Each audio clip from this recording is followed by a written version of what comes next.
அன்பான நண்பர்களே, நம் வாழ்க்கையில் எல்லோரும் மனதில் வைத்து கேட்க நினைப்பது ஆனால் வெளியில் பேசத் தயங்குவது செக்ஸ் குறித்த கேள்விகள். இன்று அவற்றுக்கு எளிய அறிவியல் அடிப்படையிலான பதில்களை பார்க்கலாம். பெண்களுக்கு உடலுறவு வலி தருவது ஏன்? ஈரப்பதம் குறைவு, மன அழுத்தம், ஹார்மோன் குறைபாடு காரணமாக இருக்கலாம். ஆண்களுக்கு அதிக உச்சம் அடைவது ஆரோக்கிய பிரச்சினை தருமா? உடல்நிலை சீராக இருந்தால் பிரச்சினை இல்லை, ஆனால் அதிக அளவில் சோர்வு ஏற்படலாம். உடலுறவுக்கு முன் பேசுவது ஏன் முக்கியம்?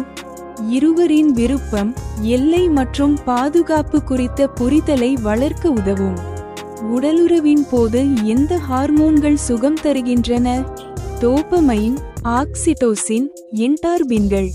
நண்பர்களே, இப்படி தவறான நம்பிக்கைகளுக்கு சரியான அறிவை தெரிந்து கொள்வதுதான் ஆரோக்கியமான உறவிற்கான முதல் படி. இந்த வீடியோ பிடிச்சிருந்தால் லைக் பண்ணுங்க, உங்கள் நண்பர்களோடு ஷேர் பண்ணுங்க. அடுத்த வீடியோவுக்கு சேனலை சப்ஸ்கிரைப் பண்ண மறக்காதீங்க.